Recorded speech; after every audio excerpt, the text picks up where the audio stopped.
나와 나의 가족이 경험한 ADHD라는 책인데요. 이게 애마존에서 이제 사람들이 구입하고 싶으면 The ADHD that I and my family members were born with. 태어난 것. 나와 나의 가족들이 태어나고 경험한 그런 ADHD라는 책으로 아마존에서 지금도 판매가 되고 있는데요. 두 번째 재판이 나오고 있습니다. 몇 달 후면 나오는데요.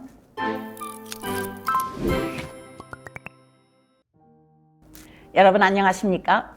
정신과 의사 수전정입니다. 2020년도 많은 사람들이 특히 한국에서는요, ADHD, Attention Deficit Hyperactivity Disorder가 뭐냐 물어보니까 상담하신다는 분이 하시는 말씀이 애가 시험 때가 되면 어머니들이 가서 약국에 가서 약 받아다 주는 병이래요. 이해가 안 되신 분들이 참 많더라고요. 이것은 아이의 잘못도 아니고 부모의 잘못도 아니고 대부분은 유전적으로 내려오는 겁니다. 물론 환경에 의해서 너무 미숙하게 태어난 아기들 1500g 이하라든가 아니면은 아이가 체중에 있을 때 어머니가 술을 많이 마셨다든가 아니면 특히 처음 3개월 그때 무슨 어떤 문제가 있었다든가 어머니가 병을 앓으셨다든가 이럴 때 혹시 문제가 될 수는 있습니다. 그러나 대부분은 유전이 가장 큰 영향을 줍니다. ADHD 부모님이 계셔서 한 분이 계시다면 아이가 셋 중에서 태어나면 하나 아이는 ADHD가 될 가능성이 많습니다. 어떤 아이들은 태어날 때부터 도파민이 잘 안 나와주는 수가 있습니다. 그러니까 여러분이 생각해 보세요. 내가 밤 새벽 2시에 누가 깨웠다 그러면은 정신이 멍한데 커피를 한 잔 딱 마시면은 내가 왜 깼는지를 알 수 있고 무슨 일을 할지 결정을 할 수 있지 않습니까? 그런데 그때 커피를 안 마시고 있을 때 무슨 큰 결정을 해야 되려면 굉장히 힘듭니다. 아이들이요, 도파민이 안 나와주면은 지금 부모님이 새벽 2시에 깼을 때하고 비슷한 거죠. 그런 상태에서 애가 공부하기는 힘들지 않겠습니까? 공부만이 아니죠. 중요한 결정, 아니 예를 들면은 행동의 조절, 감정의 조절, 그 다음에 내가 공부를 하려는 것에 학습을 하기 위한 주의, 집중 이런 것들이 좀 힘들어지는 것이 바로 주의 산만증 및 행동 항진 증세 Attention Deficit Hyperactivity and Disorder라는 질병입니다. 제가 여기 있는 미국에서도요, 소아정신과 클리닉에 제일 많이 오는 환자는 ADHD 환자들입니다. 특히 어린 시절에 아이들이 이제 처음에 5살이나 이전에는요, ADHD는 가능하면 진단을 안 하는 게 좋습니다. 왜 그러냐면은 5살 이전의 아이들한테 어떤 그 약물을 치료하면은 그 아이들이 잘 성장이라던가 뭐 이런데 조금 지장을 많이 줍니다. 그래서 저 같은 경우는 6살이 넘은 아이들한테만 이제 치료를 했는데 약물 치료, 그러니까 그 전에 있는 아이들은요, 상담 치료라든가 부모님을 치료함으로써 아이들을 많이 도와줄 수 있습니다. 저는 1살 반짜리 아이를 데리고 온 엄마가 있었는데 그 엄마가 아이를 너무나 좋은 아이를 만들기 위해서 노력을 하느라고 애가 놀고 나면 그걸 꼭 장난감을 자기가 다 치우게 했는데요. 1살 반짜리는 그걸 할 능력이 없습니다. 그런 아이한테 그걸 디맨드를 하니까 아이가 밤 잠을 못 자고 문제가 많아졌거든요. 그러니까 이 어머니는 우리 애가 주의 산만증이 있는 것 같다 그러면서 데리고 오셨어요. 근데 그거가 아니거든요. 이거는 그때는 어머니와 나와의 관계를 통해서 와, 세상은 참 살만한 데다. 이건 정말 좋은 곳이다 라고 애들이 그때 느낄 때입니다.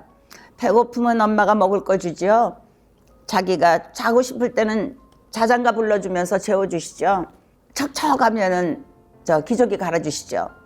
이런 것이 그 에릭슨에 의하면은 트러스트, 아이가 세상을, 사람을 믿고 신임할 수 있는 그런 감정이 생기는 때입니다. 그때는 장난감 치우라고 야단칠 때가 아니지요. 이런 식으로 치료를 하는 것은 참 좋습니다. 4살짜리 뭐 그런 아이들은요, 굉장히 활발하고 어떤 점에서는 조절 금방 잘 안 됩니다. 7살 정도 되면은 아이들이 그것을 할 수 있는 이제 능력이 생기죠. 전두엽이 많이 개발되니까. 바클리라는 이 미국의 심리학자는 ADHD를 브레이크가 고장난 자동차 같은 거다. 선생님이 일어나서 어디 가자. 그럼 다 같이 쫙 하고.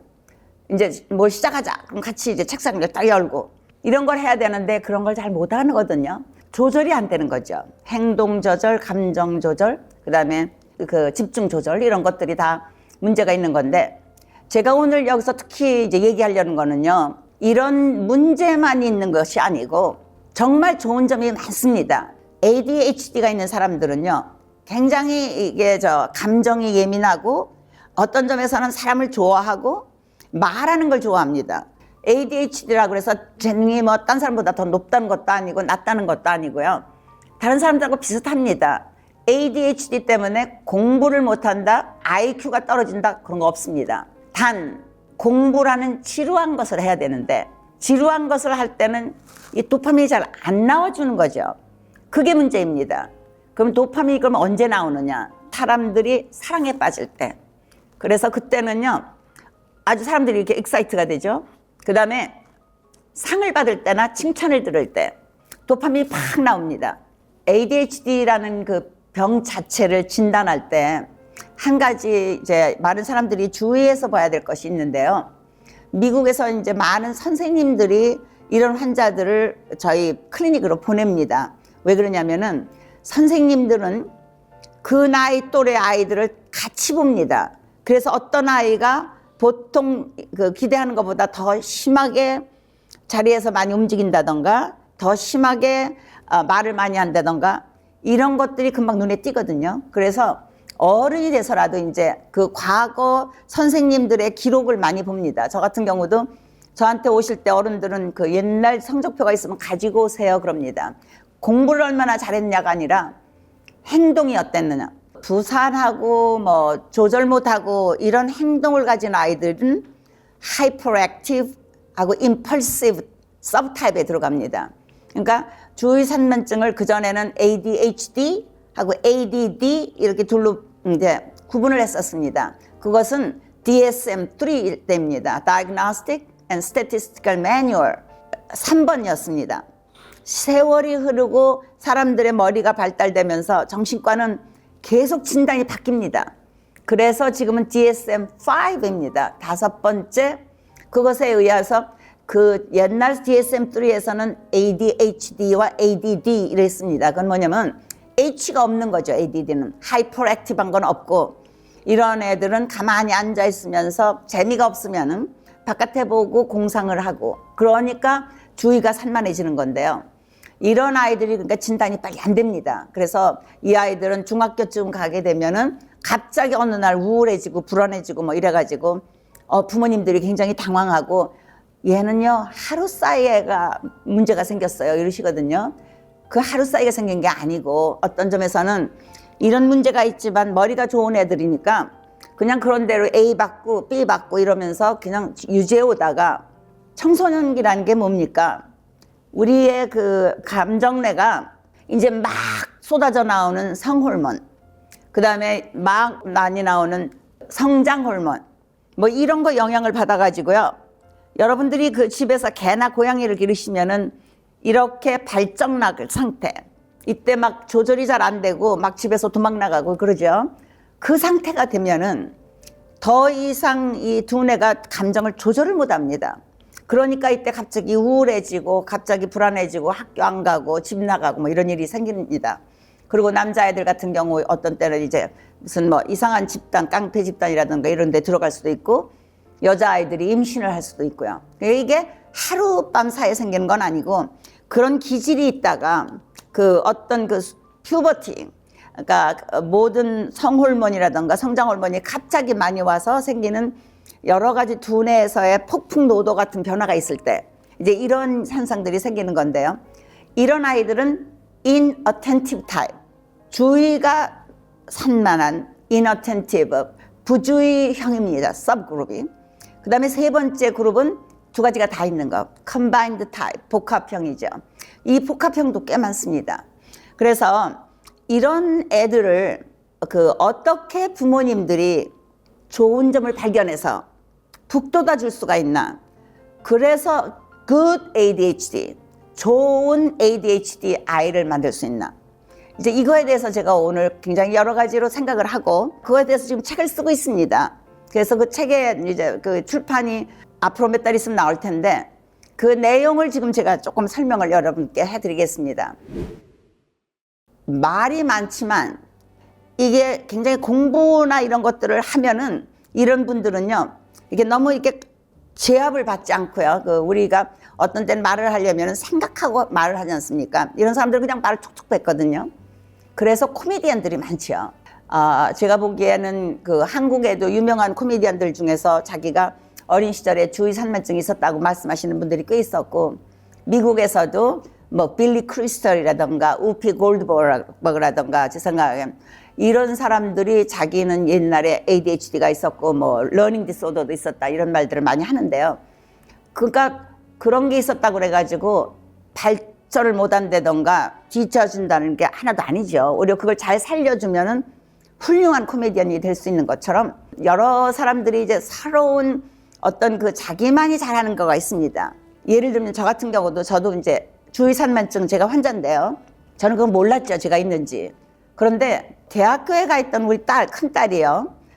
어느 날 그 Driven to Distraction이라는 책을 읽었습니다. 에드워드 할로웰이라는 소아정신과 의사가 쓴 책인데 이분이 이제 과거에 자기 첫 번째 책 쓴 걸 제가 봤더니 요즘은 이 책이 자꾸 이제 개정판이 나와가지고 본인의 얘기 쓴 건 안 나오더라고요. 개정판에는. 근데 그 옛날에 나온 책을 보면은 자기가 이렇게 국민학교를 갔는데요. 다른 애들은 책을 잘 읽는데 자기는 아무리 해도 읽을 수가 없더래요. 그래가지고 2학년이 이제 3학년이 됐는데 미국에서는 3학년부터는 읽지 못하면 공부를 못 하거든요. 3학년 될 때까지는 읽는 거 가르치는 거고요. 그래서 나는 세상에서 제일 바보다. 나 같은 스튜피드한 사람은 없구나 생각을 했었답니다. 그런데 그 담임 선생님이 이분의 그 무슨 그 잠재되어 있는 그 능력을 알아보신 것 같아요. 학교가 끝나면은 교실에 앉아가지고 이분이 이제 분칠을 해서 분이 이렇게 많이 날렸대요. 그런 옆에 앉아가지고 이제 처음부터 읽는 거 연습을 시작해서 읽기 시작했답니다. 그리고 그렇게 돼서 읽기 시작하니까 너무 자기가 자신감도 생기고 좋더래요. 그래서 이분이 오죽하면은 하버드 대학을 가는데 가서 그 영문과를 갔답니다. 책 읽는 게 좋으니까. 근데 어느 날 교수가 보더니 그러더래요. 너는 내가 보기에는 진득하게 앉아서 책을 좀 읽고 그럴 형이 좀 아닌 것 같다. 너 의과대학을 가라 그러더래요. 근데 의과대학이 재밌는 거는 거기는 매일매일 스트럭처가 꽉 차 있습니다. 저 같은 경우도 8시면 가서 수업 시작해가지고요. 1초도 쉴 새가 없습니다. 계속 하고 6시까지 전부 다 강의를 듣고 그 다음에 이제 뭐 시체 해부실이라던가 뭐 생화학교실이라던가 랩에 가가지고 10시까지 가서 그거 해야 되고 그 다음에 이제 또 도서관에 가서 공부해야 되고 그러니까 앉아서 이렇게 편안하게 있는 시간이 별로 없으니까 이게 뭔가 이렇게 디스트랙션, 산만해질 기질이 없는 거죠. 그래서 이분이 이제 의과대학을 가가지고 다 공부를 끝내고 정신과 이제 레지던트를 시작했답니다. 근데 어느 날 여자 그 교수님이 오셔가지고 주의 산만증에 대한 얘기를 하시더래요. 근데 이렇게 얘기를 하는데 보니까 저거 나네 자기하고 다 똑같은 얘기를 하더래요. 그러니까 그분이 그러고 이런 사람들은 여기서 도파민이 잘 안 나와지니까 이 스티뮬런트 도파민 같은 그런 것을 리탈린이나 이제 컨설타 한국에서는 그런 약들이 나오죠.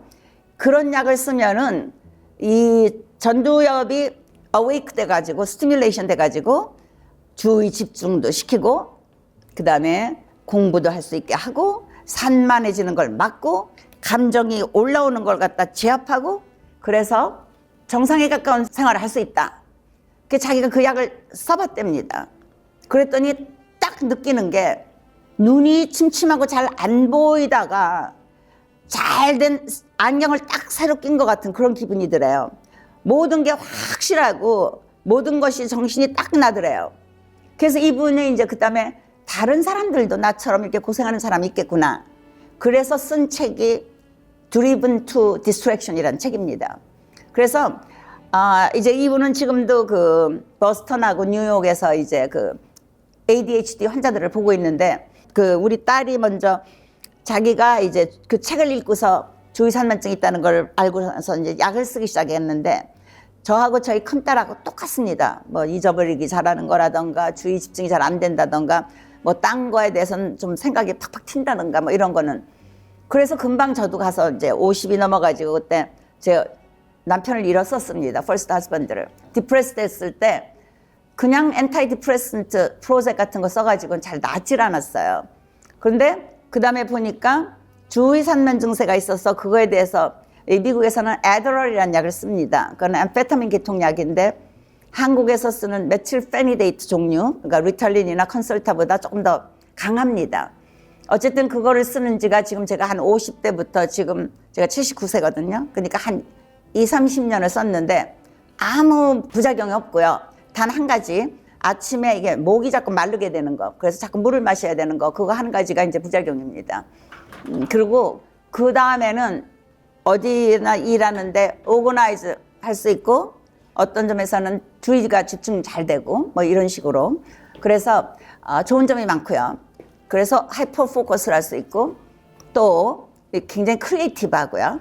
그래서 이런 점을 잘 나타낸 것이 레오나르도 다빈치라고 그러죠. 그분은 여러 가지 좋은 크리에이티브한 생각이 막 나면은 딴 거로 자꾸 가서 그리니까 개가를 못 내는 거 있죠. 그 마지막 건 되게 이제 제자들이 끝마쳤다고 합니다. 그 다음에 이제 존 F 케네디도 ADHD가 있었던 거로 생각을 하는데 그분이 왜 새로운 특히 여성을 보면은 많이 이렇게 주의가 그쪽으로 가는 수가 많아가지고 문제가 좀 있었죠. 그러나 뭐 다른 여러 가지 뭐 훌륭한 웅변술이라던가 이분이 어떤 점에서는 굉장히 또 단호한 데가 있었지 않습니까? 큐반 미슬 그 문제가 있을 때 금방 그 원자로 이제 뭐 원자탄이 떨어질 듯 한데도 딱 자기가 주장을 해가지고 결국 러시안들이 큐바에서 떠나도록 만들었었죠. 이런 그 뭐랄까 특이한 점들, 탁월한 점이 있기 때문에 이런 것들을 살려주면은 굉장히 성공하는 예가 되겠죠. 그리고 알버트 아인슈타인 같은 경우도 상대성 그 원리를 이제 발견했기 때문에 많은 사람들이 이 사람의 두뇌를 부검하면 뭔가 특별한 게 나오겠다고 생각을 했는데요. 이게 부검을 해봤더니 특별한 거는 별건 없었는데 어떤 분야, 이 왼쪽 손을 이게 쓰는 그 두뇌 지역이 굉장히 많이 발달돼 있더래요. 그게 보니까 이분이 굉장히 바이올린을 좋아했답니다. 그래서 바이올린 연습을 그렇게 많이 했기 때문에 두뇌의 플라스티시티, 가소성에 의해서 그쪽이 많이 발달된 거죠. 그러니까 이런 식으로 우리가 뭘 열심히 하면은 두뇌가 변하고요. 또 이 ADHD 있는 사람들은 하나에 이렇게 올인 하면은 계속 파고 들어가기 때문에 정말 훌륭한 그 무슨 노벨상 받는 사람이라던가 대통령이라던가 미국 대통령 중에서 ADHD 있는 사람 참 많습니다. 그런 것들을 이룰 수가 있는 거죠. 단 부모님께서 어린 시절에 얘가 뭘 좋아하는지를 알으셔가지고 인카리지 해주시면은 그쪽의 아이가 자기 자신을 가지고 하다 보면은 굉장히 앞으로 성공할 수 있는 확률이 커지는 거죠. 요즘 많은 한국에서 부모님들이 이제 자녀들을 데리고 오십니다. 제가 보기에는 주의산만증 같은 그런 질병 같은 그게 보이면은 이제 부모님들이 그러시는 게 많습니다. 그런데 미국하고 한국하고의 특징은 모든 걸 다 잘해야 되지 안 해도 되거든요. 한국은 모든 걸 다 잘해야 되지 않습니까? 그래서 그 전에 타임즈에 그런 게 나왔었죠. 만일 알버트 아인슈타인이 사우스 코리아에 태어났었으면 그 사람은 뭐를 했을까요? 그런데 그 정답은 중국집에서 철판 들고 다니는 캐리어가 됐을 거다. 왜 그러냐면 알버트 아인슈타인은 과학하고 수학은 좋아했지만 역사하고 뭐 영어 문학 같은 건 잘 안 했을 테니까 분명히 대학교 못 갔을 거고 대학교 못 갔는데 계산은 잘하니까 돈계산은 이게 중국집에 음식 갖다가 날르는 사람 됐을 거다. 이런 말이 그 타임즈에 나올 정도였습니다. 그러니까 우리가 완전한 홍익인간을 길러서 애를 18살에 사회에 내보내기는 힘듭니다. 25살까지 계속 개발되니까요. ADHD가 있는 거는 그거는 어떤 점에서는 disability입니다. 장애 현상입니다. 그래서 미국에서는 그걸 알려주면 학교에서요.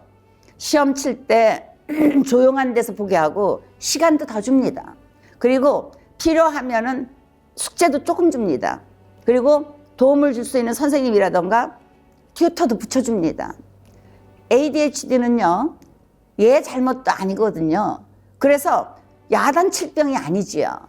그리고 이런 것을 가지고 태어난 아이가 그래도 남과 다른 어떤 특별한 점이 있는 거를 찾아주셔가지고 사랑해서 받아주시고, 그래서 아이가 비록 내가 조금 문제는 있지만은 야, 세상은 할만한 데다. 난 참 괜찮은 사람이구나. 우리 부모님이 나를 이렇게 특별히 생각을 하시니까 이렇게 올려주고 그러면은요, 제 생각에는 한국에서 노벨상 받을 사람 앞으로 많아질 거라고 생각합니다. 지금 문학으로 우리 한강 씨가 받았지만은 아직도 과학 분야, 뭐 그 의학 분야, 뭐 아니면은 경제 분야 이런 데서도요 나올 수 있는 확률이, 왜냐면 주의산만증 있는 사람들이 많은 게 한국이거든요. 그래서 이걸 잘 올려주고 좋은 ADHD, good ADHD를 장려하다 보면은 좀 더 좋은 세상, 좀 더 좋은 부모와 자녀의 관계, 그보다 더 행복한 삶, 이런 것들이 나타날 거라고 저는 믿습니다. 여러분, 오늘 제가 말씀드린 것이 도움이 된다면 좋아요와 구독 눌러주시고 알람 설정도 해주시면 감사하겠습니다. 안녕히 계십시오.